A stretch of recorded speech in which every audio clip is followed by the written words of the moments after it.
Okay, सो बात कर रहे हैं हम पैसिव वॉइस की। किसकी बात कर रहे हैं बच्चों?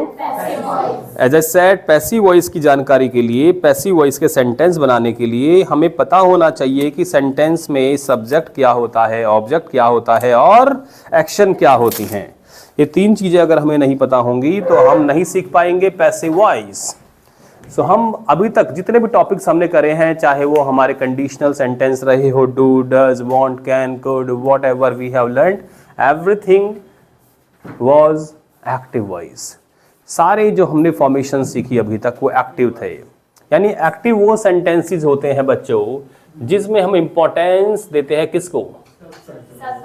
सब्जेक्ट को। सब्जेक्ट बोले तो डूअर, जिसमें हम डूअर को इंपॉर्टेंस देते हैं। यानी शुरुआत ज्यादातर सेंटेंस की डूअर से होती है। उसके बाद दूसरे नंबर पे हम बात करते हैं एक्शन की, कि भाई डूअर ने कौन सा एक्शन यानी कि वर्ब, कौन सा काम किया, और फिर ये एक्शन का जो असर है वो किसके ऊपर आया, ये बताने के लिए जो हम यूज करते हैं उसे हम बोलते हैं ऑब्जेक्ट। एग्जाम्पल के रूप में मैंने कहा कि राजू अंग्रेजी बोलता है। कैसे बोला मैंने? आपने बोला राजू स्पीक्स। क्या बोला आपने? इंग्लिश। तो यहां तीन चीजें हैं बच्चों। पहला, सबसे पहले है राजू। तो राजू क्या है? सब्जेक्ट ग्रामर की भाषा में, और अमेरिकन की भाषा में डूअर। फिर क्या है? एक्शन। एक्शन हमारी भाषा में, ग्रामर की भाषा में वर्ब। और फिर क्या है तीसरा? ऑब्जेक्ट, जिसे हम रेस्ट में डाल देते हैं पर ये ऑब्जेक्ट है। सो ये हो गया हमारा इंग्लिश। Raju speaks English. लेकिन अगर आपको पैसिव वॉइस बनाना पड़ जाए तो कहानी उल्टा हो जाती है, उलट पुलट हो जाती है। जो हमारा सब्जेक्ट था बेचारा, उसको डिमोट कर दिया जाता है, उसका डिमोशन हो जाता है, वो सबसे पीछे चला जाता है। और जो बेचारा सबसे पीछे था अब तक, उसे इंपॉर्टेंस मिल जाती है और वो सबसे पहले आ जाता है। तो पहला अंतर तो ये हुआ कि ज्यादातर चांसेस, ऐसा मान के चलिए आप, कि सब्जेक्ट की जगह ले लेता है ऑब्जेक्ट, और ऑब्जेक्ट जगह ले लेता है किसकी? सब्जेक्ट। इस तरह से हमने समझा। तो यानी जहां इंपॉर्टेंस आज तक हम देते आए थे डूअर को, सब्जेक्ट को, हर जगह सब्जेक्ट की बात हो रही थी, अब बात होगी बेचारे की, ऑब्जेक्ट की। Now object is the king. Line में आगे कौन रहेगा? ऑब्जेक्ट। पहले कौन था? सब्जेक्ट। लेकिन ये जानने के बाद आपको ये पता लगाना जरूरी है कि सब्जेक्ट और ऑब्जेक्ट में अंतर क्या है। ये हालांकि समझ भी गए हैं आप। जो इस एक्शन को कर रहा है, ध्यान दीजिए, जो इस एक्शन को कर रहा है वो कहलाता है सब्जेक्ट, और जिसके ऊपर एक्शन काम कर रहा है, एक्शन का असर हो रहा है, वो होता है ऑब्जेक्ट। गॉट इट और नॉट? अब मैं हिंदी में प्रैक्टिस करके बताता हूं आपको थोड़ी सी। अगर मैं बोलूं कि मैं रोहित को पढ़ाऊंगा, मैं रोहित को पढ़ाऊंगा, तो यहां पे ये सेंटेंस एक्टिव है, क्योंकि हम इंपॉर्टेंस किसको दे रहे हैं? अपने आप को। I will teach Rohit.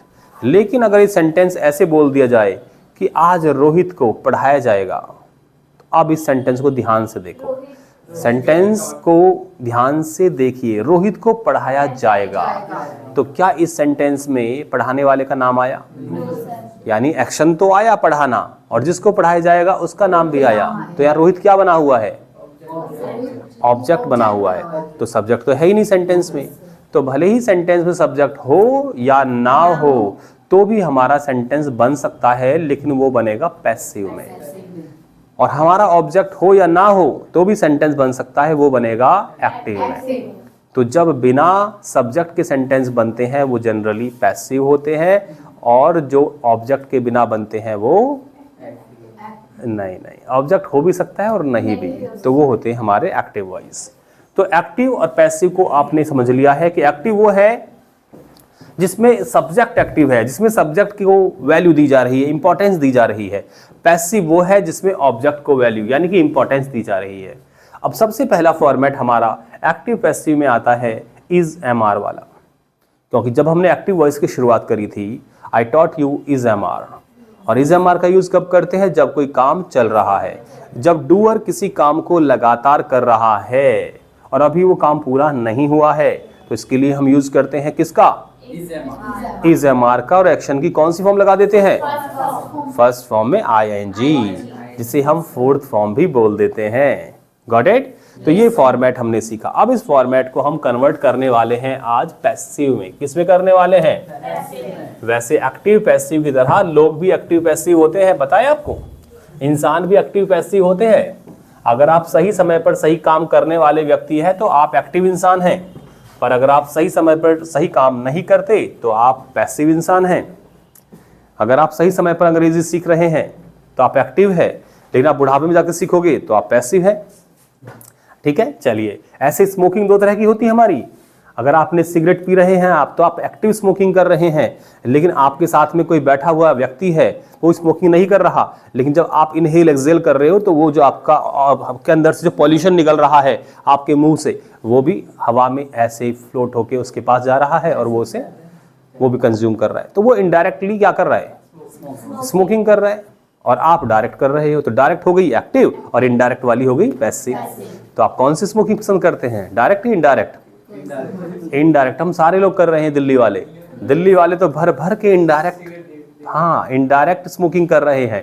कहते हैं इतना पॉल्यूशन है दिल्ली में कि डेली हम 5-10 सिगरेट के बराबर धुआं इनहेल कर रहे हैं। तो हम क्या कर रहे हैं? Passive smoking. क्या कह रहे हैं आप? 16? नहीं, ये तो जरूरी नहीं है ना, तो कम ज्यादा होता रहता है। मैंने एवरेज बताया आपको। ठीक है, वो अगर आप 16 कर रहे हो तो आप ज्यादा एक्सपर्ट हो। इट्स ओके, कहीं डायरेक्ट तो नहीं कर रहे आप? हो सकता है 10-12 इंडायरेक्ट कर रही हो, 2-4 डायरेक्ट। चलिए, आई एम जस्ट किडिंग बच्चों, दिल पे ना लें आप। ठीक है, किसी को मेरी बात बुरी लगी? नहीं लगी है तो आई डोंट केयर। आगे बढ़ते हैं। सो अब हम शुरुआत कर रहे हैं पैसिव की। किसकी बात करेंगे? तो पैसिव को सीखने के लिए आपको 3 चीजें पता होनी चाहिए। सबसे पहले तो पैसिव तब बनेगा जब हमारे पास ऑब्जेक्ट होगा। क्या होगा? ऑब्जेक्ट। यानी किसी भी सेंटेंस को पैसिव में बोलने के लिए ये वैलिड पॉइंट है कि आपके पास एक ऑब्जेक्ट हो। क्योंकि मैंने क्या कहा था, अब इंपॉर्टेंस किसको दी जाएगी? ऑब्जेक्ट को। नंबर 2, किसी भी पैसिव वॉइस को बनाने के लिए, ध्यान दीजिए, पैसिव वॉइस को बनाने के लिए हमें बी का ज्ञान होना चाहिए। क्या आपको याद है बी का ज्ञान क्या होता है? बी प्रेजेंट में इज एम आर। बिल्कुल ठीक कहा। बी का मतलब बी अपने असली रूप में भी हो सकता है, बी के रूप में, या बी इज एम आर के रूप में भी हो सकता है। किसके रूप में? या ये हमारा पास्ट में है तो वॉज वर के रूप में भी हो सकता है। किसके रूप में? या ये अगर चाहे तो अपने थर्ड फॉर्म के रूप में भी आ सकता है, बीन के रूप में, और अगर चाहे तो ये बीइंग के रूप में भी आ सकता है। तो इस तरह से किसी भी रूप में बी आ सकता है। बी या इज एम आर के रूप में, या वॉज वर के रूप में, या बीन के रूप में, या बीइंग के रूप में। इन सब के बिना आपका पैसिव वॉइस इम्पॉसिबल है, बन ही नहीं सकता अगर ये चीजें आप सेंटेंस में यूज नहीं कर रहे हो। यानी कि कोई भी फॉर्मेट हो, प्रेजेंट, पास्ट, फ्यूचर, इन सब में से किसी एक का यूज होगा ही होगा। इनके बिना पैसिव वॉइस नहीं बनेगा। You got me? चलिए, तीसरा, जब भी आप पैसिव वॉइस बनाते हो तो उसमें जब भी एक्शन का यूज करेंगे, यानी कि वर्ब का यूज करेंगे, वो हमेशा थर्ड फॉर्म में आएगा। कौन सी फॉर्म में आएगा? जी हाँ, ये 3 चीजें आप बिल्कुल नोट कर ले बढ़िया से। If you know that you can make passive voice, and if you don't have any idea about it, you cannot make passive voice. फिर आप कितने भी नाखून चबाइए विशु की तरह, nothing is going to work for you. So ये हमने सीखा है, पैसिव वॉइस की शुरुआत हो चुकी है। अब हम, क्योंकि हम इंडियंस हैं और हमने पैसिव वॉइस ऐसे कभी नहीं सीखे जैसे हमें सीख लेने चाहिए थे। We have learned by translation. या तो ट्रांसलेशन से हमने सीखे हैं या हमने एक्टिव से पैसिव बना के सीखे हैं। हमें सिखाया गया था स्कूल में कि भाई अगर आप एक्टिव से पैसिव बनाओ तो सेंटेंस को उल्टा बोल दो। जैसे कि सेंटेंस है कि मैं अंग्रेजी पढ़ा रहा हूँ, तो आप इसे पैसिव में ऐसे बोलोगे, अंग्रेजी पढ़ाई जा रही है मेरे द्वारा। यानी आखिर में बाय लग के सब्जेक्ट जो है बेचारा वो आखिर में बाय के साथ आएगा हमेशा। जैसे कि आपको बोलना है राहुल क्रिकेट खेल रहा है, तो इसका पैसिव ऐसे बनेगा, क्रिकेट खेला जा रहा है राहुल के द्वारा। पर आप जरा दिमाग लगा के सोचिए, क्या अगर हम इस तरह हिंदी में सच में बोलने लगे तो क्या हमारी हिंदी अच्छी लगेगी बोलते हुए? कोई पड़ोसी आया, उसने पूछा बेटा आपके पापा कहाँ हैं, जरा उनसे बात करनी है। आपने सोचा आज तो पैसिव वॉइस में आंसर दूंगा। आपने कहा अंकल अखबार पढ़ा जा रहा है मेरे पापा के द्वारा। आंटी पूछ रही बेटा मम्मी कहाँ है आपकी, क्या कर रही है? अरे आंटी खाना बनाया जा रहा है मेरी मम्मी के द्वारा। कितना अजीब लग रहा है ना? वो कहेंगे तो पागल हो गए सारे घर के। Got it?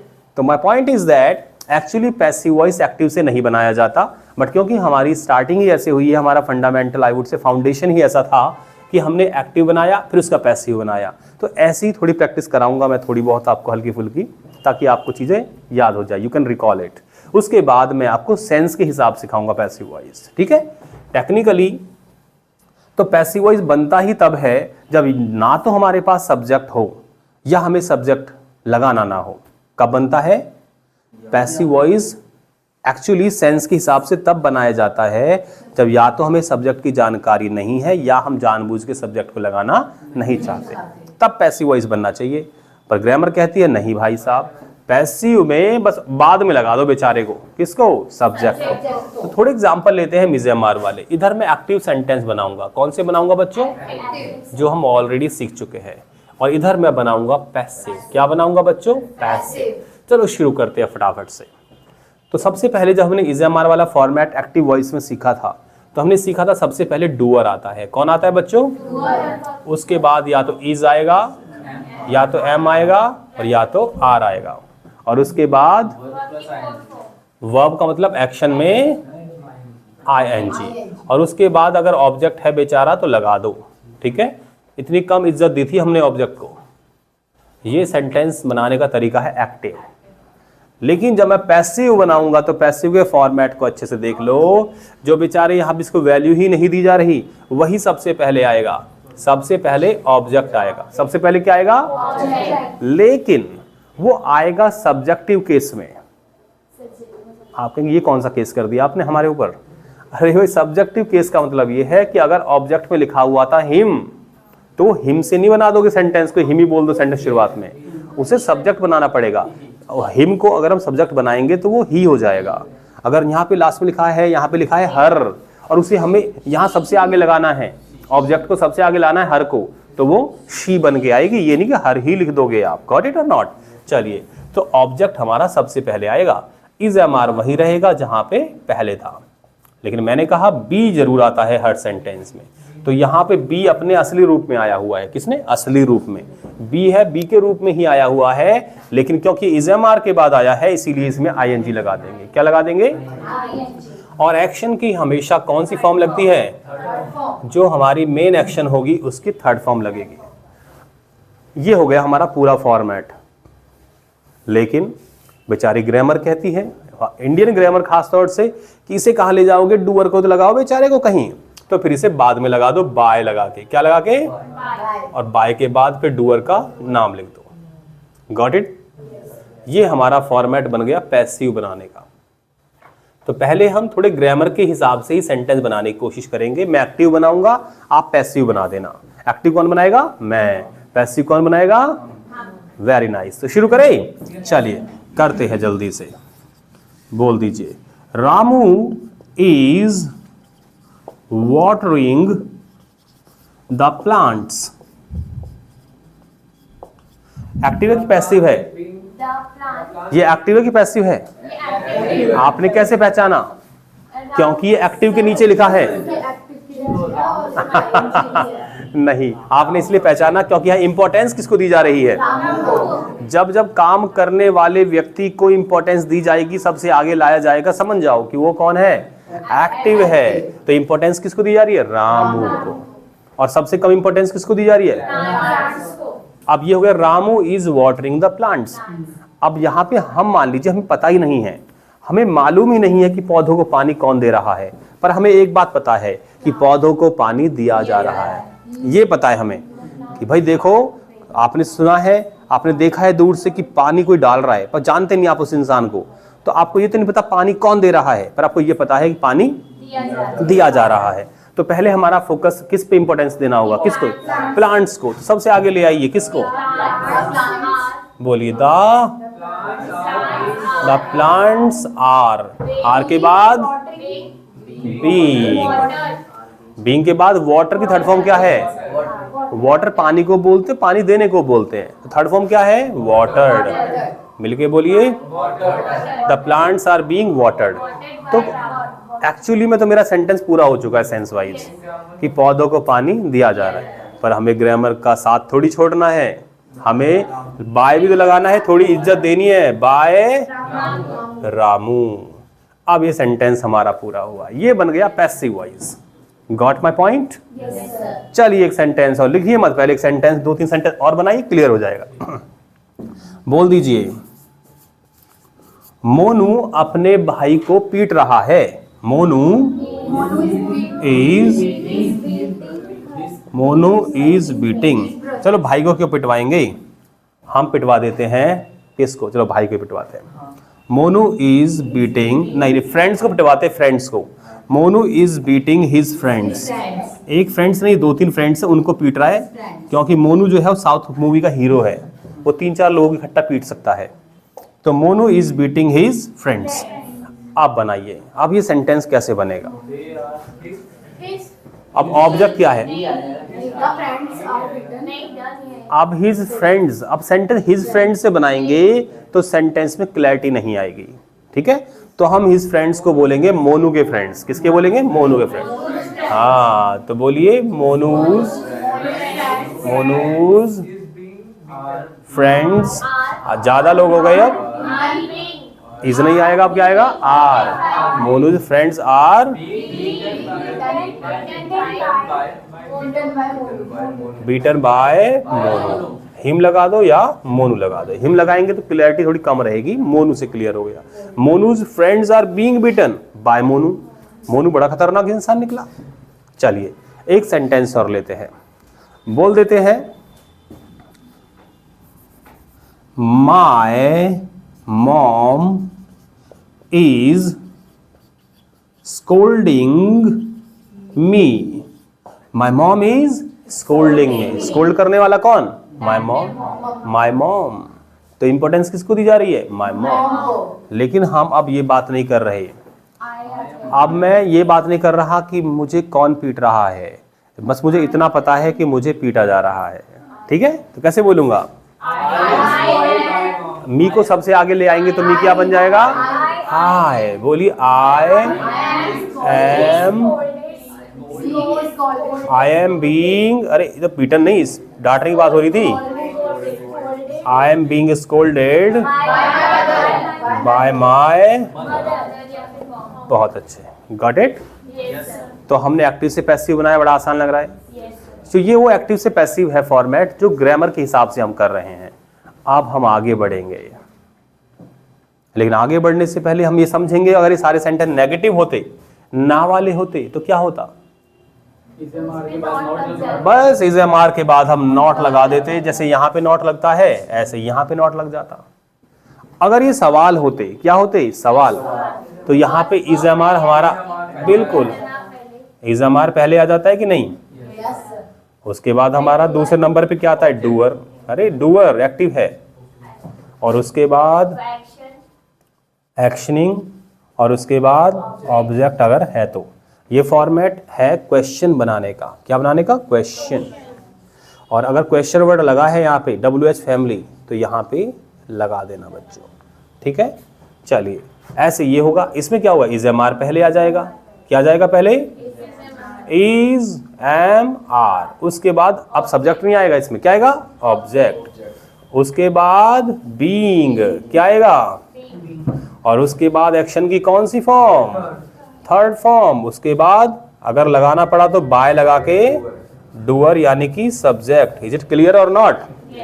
चलो 2-3 एग्जांपल इसके भी लेते हैं। सो बोल दीजिए, फटाफट से बोल दीजिए,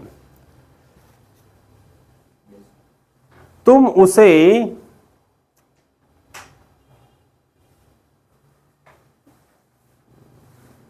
क्यों पढ़ा रहे हो?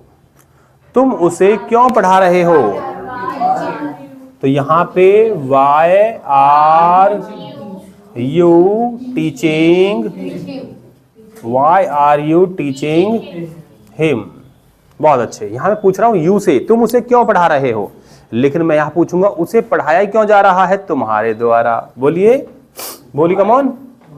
Y is he being, why is he being taught by you. देखो ये बन गया हमारा सवाल। पूछ लीजिए, क्या शीला मुन्नी पर हंस रही है? क्या शीला मुन्नी पर हंस रही है? इज शीला, बोलो लाफिंग, अरे बोलो, at Munni, at Munni. Is Sheela laughing at Munni. Object क्या है? मुन्नी। बोलिए, is Munni, is Munni being laughed at. At यहां भी आएगा, वहां पे एट लगाया ना, लाफ्ड एट, किसी पर हंसना। लाफ तो सिर्फ हंसना होता है, पर किसी पर हंसना होता है लाफ एट, तो लाफ एट यहां भी आएगा। इज मुन्नी बीइंग लाफ्ड, अरे लाफ की थर्ड फॉर्म लगाओ, laughed eight bye Sheila. Is it clear और नॉट? ये हमने ग्रामर के हिसाब से सीखा है। क्लियर? इसे फटाफट से लिखो। अब मैं सिखाऊंगा आपको मेरे हिसाब से।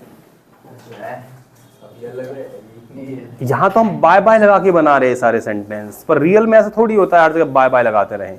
अब मैं सेंस के हिसाब से आपको सिखाऊंगा। जॉट डाउन, जल्दी जल्दी से लिख लीजिए।